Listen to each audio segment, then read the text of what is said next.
The desert sky bled red as the sun died behind the jagged mountains. Smoke curled on the horizon like a ghost reaching for the heavens. Heat clung to the air, thick and dry, a reminder that the land showed mercy to no one. Taza crouched in the dust, his face smeared with soot, his eyes sharp as flint. Beneath his chest rose the steady beat of vengeance, calm but relentless, like the drumbeat of a distant war party. He studied the wagon wreckage ahead, charred, splintered, and scattered in a ring of ash. A buzzard flapped from a broken wheel, startled, carrying a strip of flesh in its beak. The air stank of death and gunpowder. This was the third such raid in a week. Settler families traveling west, torn apart by raiders with no flags, no tribes, no cause beyond coin and cruelty. These men bore no honor. Taza knew who led them. Reed Caldwell, white ex-soldier turned butcher. The same man who'd ambushed Taza's brother under the guise of truce and left his body for the wolves. Taza moved like a whisper, each footstep careful not to disturb the dust. He wasn't here for mercy. He was here for signs, blood, tracks, and trails. Revenge would come later. He found it in the prints, heavy and rushed, leading away from the wreckage. But something else caught his ear, a sound so soft he thought it a coyote at first. Then again, a whimper. No animal made that kind of sound. He approached the burned wagon. The bodies of a man and two children lay sprawled beneath the broken axle, flies thick in the air. The man's hands were blistered, still clenched around a broken rifle. But under the canvas just beneath the bench seat something shifted. Taza paused. His knife was already in hand. He pulled back the torn fabric. A woman, pale as snow, filthy, bruised, and half buried in blood-stained straw. Her belly swollen, 8 months, maybe 9. Her blue eyes flared wide when she saw him. She drew back, breath ragged. Her fingers scrabbled for something, anything. There was nothing left but fear. "Don't," she rasped, her voice cracked from crying and dust. "Please?" Taza studied her, knife still in hand. She was shaking, her dress torn, her face streaked with soot and tears. Her hands trembled over her stomach. He crouched beside her, keeping a hand on his knife but lowering it slightly. She didn't know what to make of him.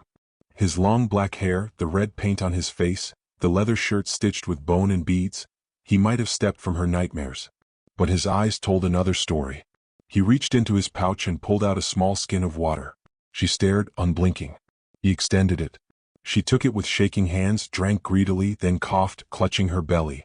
"What's your name?" she asked hoarsely. He didn't answer. Instead he scanned the ridge. The sun was gone now. Shadows stretched long. Coyotes howled from afar.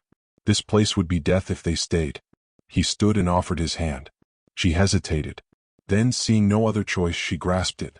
They walked slowly, the woman limping, leaning against him when she could no longer carry her weight. Her breathing was shallow. Taza knew she was close. The child would come soon. Too soon. And there was no help to be found out here. Only desert and silence. As darkness fell, they reached a rocky overhang and built a small fire. Taza didn't speak. He never did unless needed. He gathered herbs from a pouch and boiled them in a dented tin cup, pouring the mixture into a rough strip of cloth. He offered it to her.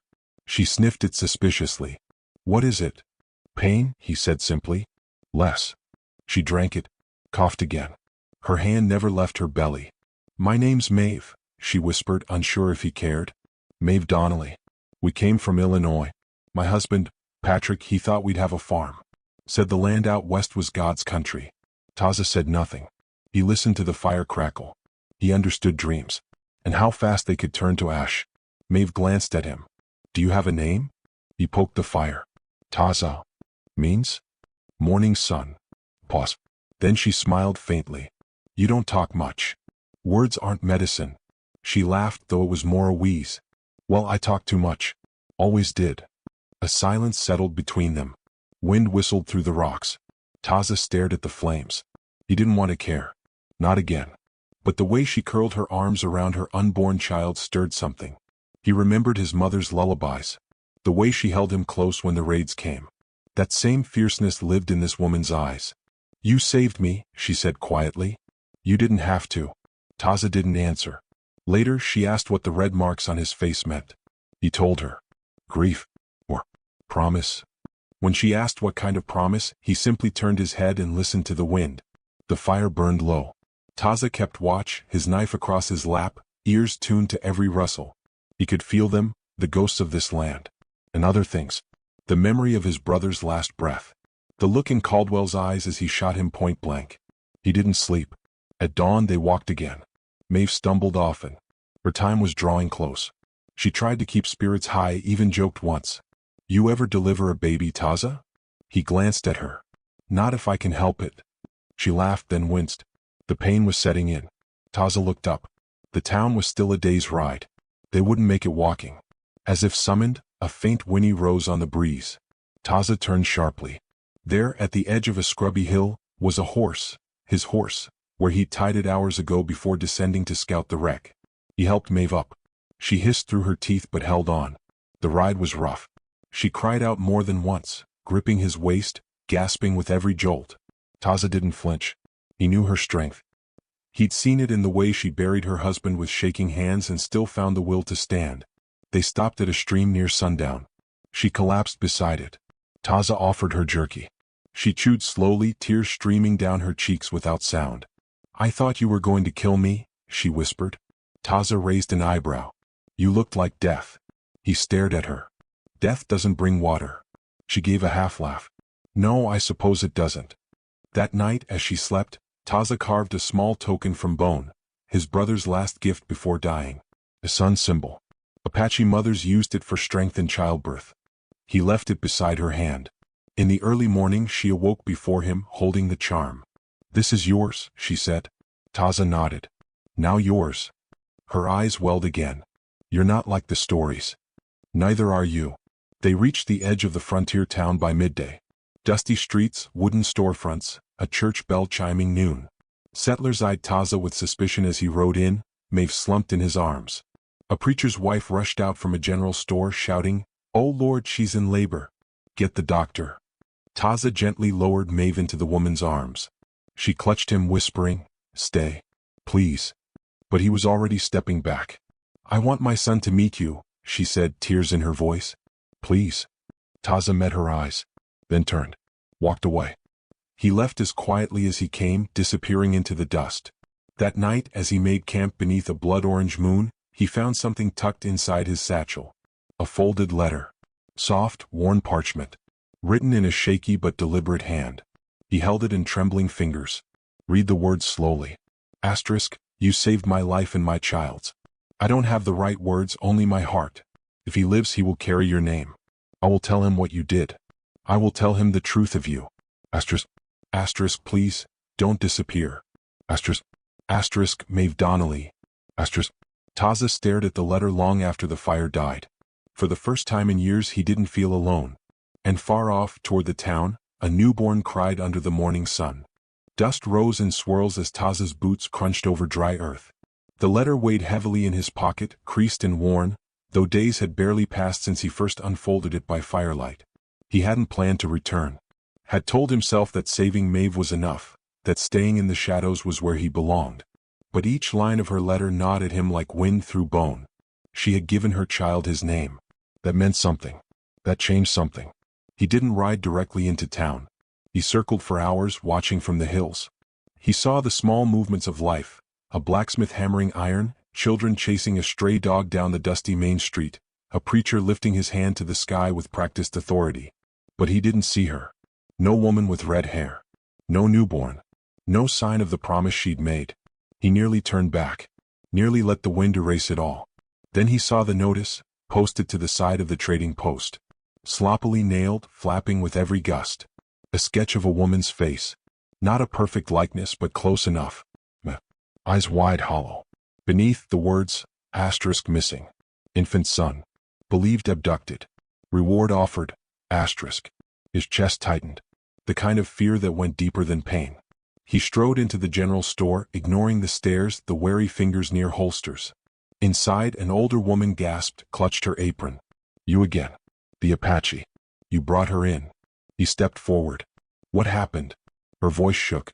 2 days after she gave birth. Someone burned the clinic. Took the baby. No sign of her. Just blood and ash. Taza's mouth was a hard line. "Who?" "No one knows. Sheriff's done nothing. Some say she ran. Others think, maybe Caldwell's gang. They were seen nearby." That name again. Reed Caldwell. His shadow stretched long across the desert. Taza didn't respond. He turned and walked out, fast and silent.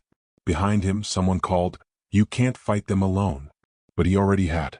By nightfall he was riding. Toward the mesa, toward old blood trails and familiar tracks. Toward the place Caldwell once used as a trading post before turning outlaw. Taza knew the land better than anyone. The canyons twisted like a serpent's spine, hiding all kinds of sins. He reached an overlook by dawn. Smoke curled from a distant ridge. Not wildfire. Controlled. Campfire. He scanned with flint-hard eyes. Men below. 6, maybe 7. Horses picketed. Tents set. And tied to one of the wagons, slumped but alive, a woman. Taza exhaled slowly. She was bruised, hair matted, one arm twisted in a way that made his stomach turn. But she rocked something gently in her lap. Wrapped in a blanket. The child. He climbed down the rocky slope with deliberate quiet, careful not to send pebbles rolling. He didn't have enough bullets for a war, but he had speed, surprise, and rage. His knife was strapped to his thigh. His bow, an old one, curved ash and sinew, rested across his back. The sentry didn't see him coming. A quick slice, a muffled choke, and the man crumpled soundlessly into the brush. Taza dragged the body aside. One less. He moved with a predator's focus, weaving through shadows until he reached the edge of the camp. The men were laughing around the fire, talking about gold, whiskey, and women like it was all one and the same. He recognized Caldwell instantly, square jaw, thick mustache, eyes like burnt copper. Arrogant. Always was. He sat sharpening a blade, unaware of the storm circling his camp. Taza took aim with his bow, the arrow kissed with silence. He loosed it, straight into the throat of the man beside Caldwell. The body hit the ground with a gurgled gasp. Chaos erupted. Another arrow flew, second man down. Screaming now, guns drawn, scrambling for cover. Taza ducked low, circled wide, keeping behind the smoke. A shot cracked past his ear. Another. Then a scream, someone firing blind into the trees, only to catch a blade in the back as Taza came up behind him. 3 down. 4 left. But now they were ready. Caldwell barked orders. Fan out. He's just one man. Taza grabbed a pistol from one fallen man, spun around a crate and fired. Missed. Duck. Mo. Heart hammering, lungs burning. The ground exploded near his feet. Splinters flew. Then a shriek. A woman's. Caldwell was dragging her toward a horse, pistol to her head, snarling. Come out, Injun. Or I blow her pretty face off. Taza froze. You hear me? Caldwell shouted. She means nothing to you. But that was where he was wrong. Taza stepped from the shadows, arms raised. Caldwell grinned. That's better. Maeve tried to scream, but Caldwell twisted her arm. The baby cried, thin, desperate. I should have shot you that day, Caldwell said. But maybe this is better. You get to watch. Taza's voice was calm. You always talk too much. Then came the flash. Maeve elbowed him hard in the ribs. Caldwell flinched. In that blink, Taza moved. A blade spun from his belt, striking Caldwell in the shoulder. He screamed, dropped the gun. Maeve fell to the dirt, cradling the baby. Taza charged, tackled Caldwell to the ground. They wrestled, fists cracking bone, sand flying. Caldwell was strong but slower. Taza struck with precision, knuckles to throat, elbow to temple. The others were closing in. Taza grabbed Caldwell's pistol, spun, and fired. One man fell. Another returned fire, caught Taza's shoulder. White pain seared through him. He dropped, rolled, shot again. Last bullet. Last man down. Silence. Only the baby's wail remained. Caldwell groaned beneath him. Taza stood, panting, blood running down his arm. He looked down at the man who'd killed his brother, burned families, stolen children. You're done, he said. Caldwell spat blood. You're no better than me. Taza raised the pistol. No. He walked away. Maeve was huddled against the wagon wheel, holding her child like he was the last warm thing in the world. You're bleeding, she whispered. So are you. She laughed through tears. That's fair. He dropped beside her. They sat in the dirt, ruined and raw, watching the sun rise over scorched land. The child squirmed, little fists waving. He's strong, Maeve murmured. He has to be. She looked at him. Really looked. You came back. Taza didn't answer. But he stayed. She touched his hand, fingers shaking. Will you take us somewhere safe? He nodded. Not a promise. A decision. As they rode away, Maeve slumped against him, the child nestled between them. Taza's shoulder throbbed, but his grip on the reins never wavered. The desert spread wide before them, gold and wild and unforgiving. But something had changed. He no longer walked alone. Behind them, smoke curled from the canyon. Ahead, the horizon burned with possibility. The cabin stood on the edge of nowhere, its wood silvered by sun and wind.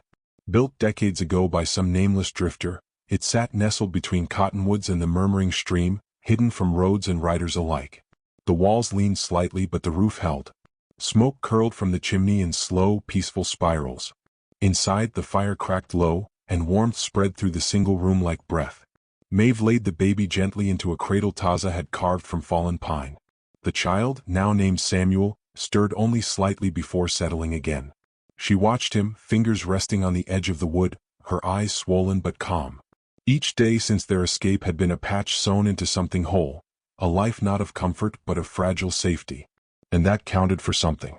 Taza sat across the room, sharpening his knife with deliberate strokes, the motion more about rhythm than necessity. His shoulder was healing, slowly. Maeve had stitched the wound herself, her hands shaking but precise. They rarely spoke of that night. The screams, the blood, the pistol's final click. But silence had its own language, and in it they grew closer. "You should rest," Maeve said softly. Taza glanced up. "You've said that 4 times. You haven't slept in 2 days." He wiped the blade with a cloth. "Too much wind. Can't trust wind."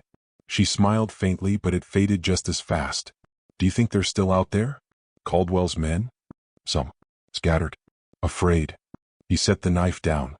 "But not dead." Maeve wrapped her shawl tighter around her shoulders. "Then we're not safe." Taza didn't respond. His silence was answer enough. That night he stood watch again. The moon bled silver across the treetops, the sound of water trickling like whispered secrets. Coyotes howled, far off but familiar. He thought of his brother again, how they used to listen to the land together, how even in darkness his brother had laughed. Taza hadn't laughed in a long time. Maeve joined him quietly, a blanket wrapped around her. "You never stop listening." "I hear everything," he said. She looked up at the stars, eyes weary. "I can't stop dreaming of fire." He nodded. "Dreams don't lie. They only echo." "Do you have them?" "Every night." A pause stretched between them. She stepped closer. "You saved us twice now. Why?" He turned to her, face half lit by moonlight. "Because no one saved him." Maeve's breath caught. She wanted to ask more but didn't. Instead, she reached out and placed a hand on his arm. He didn't flinch. Didn't pull away. They stood like that until the night turned to blue. The days passed with rhythm. Chopping wood, hunting game, drawing water, nursing wounds. The baby grew stronger, his cries now vibrant and sharp. Maeve would sing to him in a lilting Irish melody that made Taza pause, listening from a distance with something between sorrow and longing in his eyes.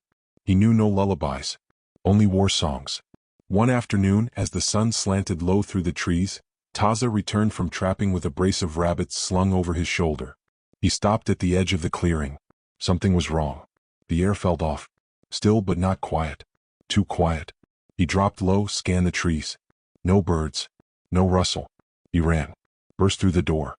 Maeve stood inside, holding Samuel close, her face white as bone. "They were here," she whispered. "I saw movement. They didn't come close. Just watching." Taza didn't hesitate. He doused the fire. Covered the windows. Then turned to her. "Pack what we can carry." Her eyes widened. "We can't run forever." "We won't." They left at dusk. Taza led them through a dry ravine, then up the ridge under cover of night. He knew places even the wind forgot. By dawn, they'd reached a hidden cave above the valley, once used by his ancestors during raids. There they rested. Maeve rocked Samuel. Her voice trembled. "They found us." Taza crouched near the cave's mouth. "They were always coming. Now we bring the fight to them." She stared. "Just us?" "No. Not us." He turned his head. "Me." Maeve stood, disbelief flaring in her voice. "You think I'm letting you ride off alone again?" He faced her. "If I fall, you still have a chance." "I had no chance until you found me." She stepped forward, fierce. "I don't care if it's madness. We ride together." His jaw tightened. "You have a child." She clutched Samuel to her chest. "Which is exactly why I fight." Taza stared at her. Saw the fear in her eyes. And the fire behind it. She reminded him of someone. His mother, standing between their village and a raiding party with nothing but a wooden spoon and a war cry. He nodded once. That was all. They rode back at sundown. Taza knew where the tracks led. He'd left false ones behind, curved around the canyon, looped near the river. But the real trail? That led straight to a trading post 2 valleys south. A known hub for mercenaries, scavengers, and killers for hire. They reached it by moonlight. Left the horse tied beyond the ridge. Taza turned to her. Stay back. Hold him close. Don't move unless I tell you. She nodded, pulling the baby close. Her lips pressed against the crown of Samuel's head. Taza slipped into the shadows like breath through grass. The post was noisy, men drinking, gambling, throwing bones and lies. He spotted them quickly. 3 men from Caldwell's camp. The snake hadn't died yet, it seemed. His head had simply slithered underground. Taza stepped forward. Into the light. One man saw him. Eyes widened. You, he muttered. The others turned. Then the gunfire began. Taza dropped behind a barrel, bullets shattering the air around him. He moved fast like smoke and thunder. First shot caught one man in the thigh, the second square in the chest. A knife to the third. The last turned to run, but Maeve appeared from the shadows, holding a rifle like judgment. One shot, clean through the back. Silence fell. Blood soaked the floor. Taza approached the last man, still breathing. Kneeling, he grabbed him by the collar. Where's Caldwell? The man coughed. You think you killed him? He ain't the only one. There's others. Always others. Taza's voice was ice. But none like me. He let the man slump, then turned to Maeve. She was trembling. You were supposed to stay back, he said. I'm tired of staying back. They left the post in flames just as the sun crested the hills. That night, as the child slept between them in a bed of pine needles and woven blankets, Maeve leaned into Taza's side. Do you think it's over? He looked at the stars. No. But it's begun. And in his chest, the warrior stirred, awakened not by vengeance alone, but by love, fierce and unstoppable. The trail ahead shimmered with heat. Dust hung in the air like breath held too long, thick and unmoving. They'd been riding for 3 days, south, always south, crossing dry riverbeds and cutting through tall grass that hissed against the horse's flanks. Taza said little, his eyes scanning the horizon, ever alert. Maeve rode behind, Samuel tucked snug in a woven wrap against her chest. She was exhausted, but her grip on the reins never loosened. The desert took what you didn't hold onto. They'd come across a stagecoach abandoned along a narrow pass. The doors hung open. The driver's body lay slumped over the bench, flies thick on his neck. Taza examined the scene without a word. 2 passengers had been dragged out. One was missing a boot. Both had been stripped of anything worth taking. Not Caldwell's men, Taza murmured, kneeling beside the driver. Maeve tightened her shawl around the baby. How do you know? They're messier than this. Loud. Proud. This was clean. Fast. Bounty hunters? Maybe. He stood. Maybe something worse. They buried the bodies quickly, not out of sentiment but respect. Then moved on. By the time they reached the border town of Las Piedras, Maeve could barely stand. Her legs ached and her back screamed with every step. Taza paid for a room above a cantina, an old building of cracked adobe and peeling paint. The woman behind the bar handed him the key with a wary glance. You Apache? She asked, her accent thick. Taza met her eyes. I'm tired. The woman nodded slowly. Aren't we all? Inside the room, Maeve sank onto the thin mattress with a groan, the baby already dozing in her arms. The room was plain. 1 window, 1 bed, a chipped wash basin in the corner. But it was quiet and the door locked. Taza sat by the window watching the street below. He hadn't relaxed since they'd arrived. Maeve noticed the tension in his shoulders, the constant twitch in his fingers. He was waiting for something. Maybe trouble, maybe fate. You're not sleeping, she said. He didn't answer. She swung her legs off the bed. You think someone followed us? No, he said. Not yet. But you're expecting them. I'm always expecting them. She walked over and stood beside him. You don't have to carry it all. His voice was low. I do. That's the difference between dead men and those still breathing. Outside, a child laughed, sharp and unexpected. Then boots clattered on the boardwalk. A dog barked. Life moved on even in places like this. They stayed 2 nights. On the 3rd morning, while buying supplies, Taza heard the name again. Caldwell. He paused just outside the smithy. 2 men were talking by a hitching post, unaware of his presence. He's regrouped. Down near El Dorado. Took over an old silver mine. Brought in new guns. Thought he was dead. He ain't. And he's looking for someone. Taza returned to the cantina with a storm behind his eyes. Maeve was feeding Samuel, humming softly under her breath. "We ride at dusk," he said. Maeve didn't question him. She only asked, "Where?" "El Dorado." She stopped humming. "He's alive." "Yes." Maeve's jaw clenched. "Then we finish it." They rode under a blood-red sky, the sun sinking like a knife into the earth. The land grew rougher the farther south they went, jagged rocks, twisted brush, terrain meant to slow down wagons and horses alike. But Taza knew a way. He always did. On the second night, they made camp beneath an overhang of scorched limestone. Maeve laid Samuel on a bed of blankets, shielding him from the cold. The fire was small but enough.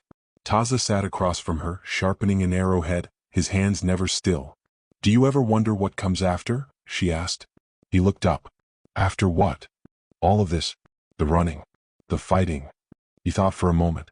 "I used to. Not anymore." "Why not?" "Because men like Caldwell don't leave behind, after. They only leave scars." Maeve stared into the fire. "What if we beat him? What then?" Taza set the arrowhead down.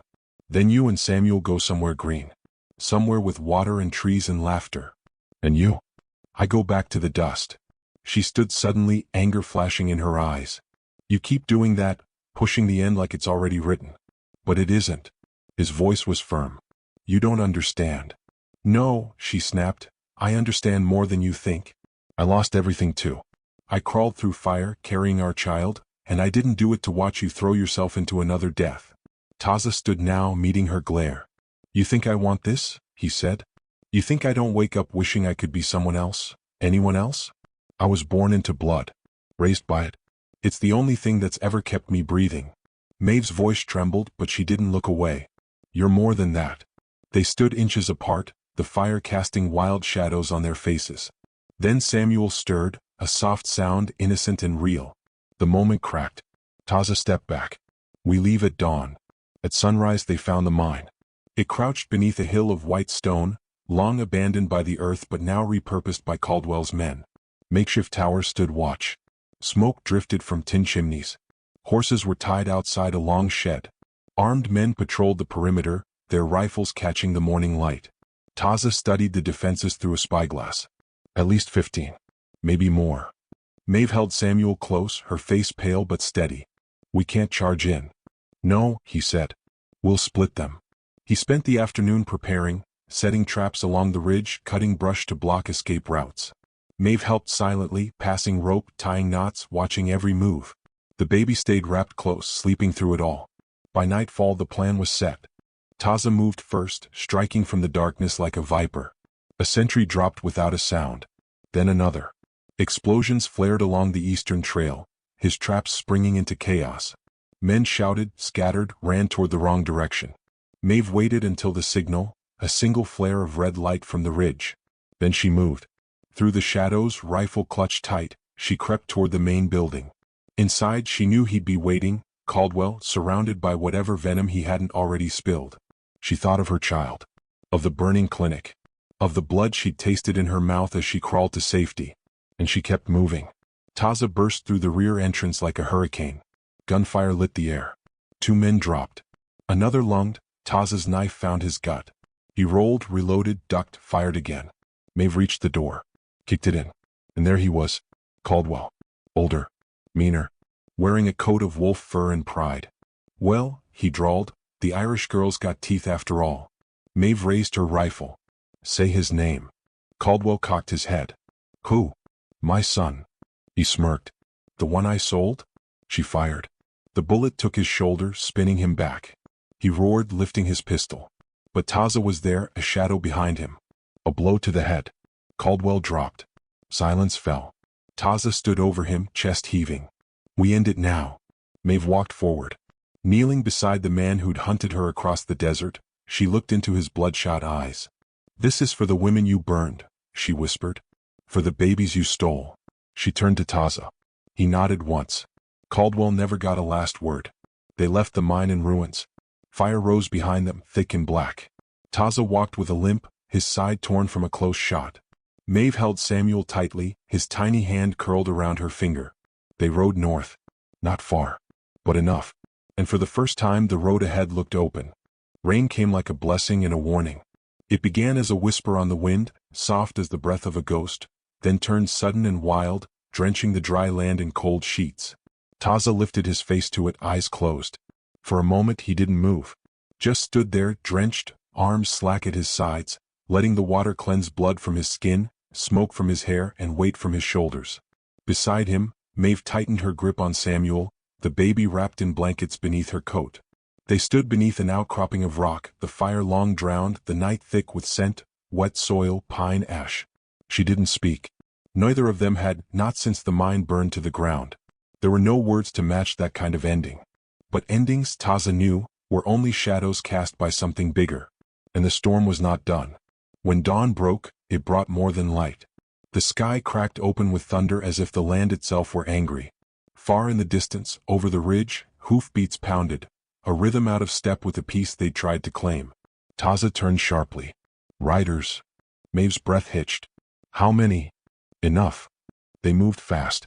Packed what little they had. Taza hoisted the saddle while Maeve mounted with Samuel already swaddled to her chest. The trail was soaked, turning earth to sludge. But they didn't stop. Not once. By noon they reached the edge of a canyon, steep and jagged. Taza led the horse carefully down the narrow switchbacks, keeping one hand on the reins and one on the butt of his revolver. He could feel it now, pressing in, the echo of pursuit. This wasn't over.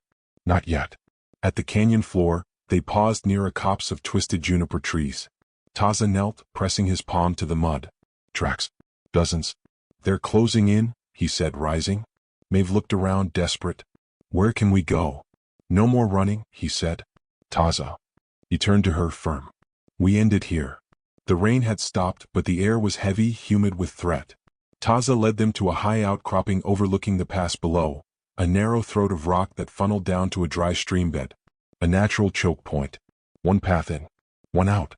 He scouted the terrain, fast and thorough, marking sniper positions, blind spots, places where rock could fall. Then he handed Maeve the rifle, along with a quiet look. You still remember? She nodded. Every damn word you taught me. Then watch the ridgeline. I'll be below. Maeve's grip tightened on the rifle. You don't have to do this alone. His voice was steady. I never have. Taza descended into the pass, every step deliberate. He knew the shape of what was coming. Felt it in his chest like a storm rolling in. Blood always called blood. That's what his grandfather used to say. And Taza had spilled enough to awaken every vengeance spirit in the land. He reached the center of the pass and waited. The wind sighed through stone, cold and sharp. Minutes passed. Then the riders came. First in twos. Then in a flood. A dozen men, maybe more. Hardened faces. Rifles. Greed in their eyes. At their center, a tall man in a brown duster with a scar slicing down from his left ear to his collar. His horse was black, high-strung. He reined it in when he saw Taza standing alone. You're the one they whisper about, the man said, smiling. The ghost in the rocks. Apache-born, Irish-burdened.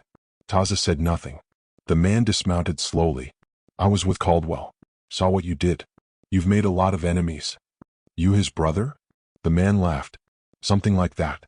He bled for gold. I bleed for legacy. Big difference. You'll bleed all the same. The man's smile faded. He motioned. Two riders came forward, flanking the pass. Taza moved like lightning. One shot. Then another.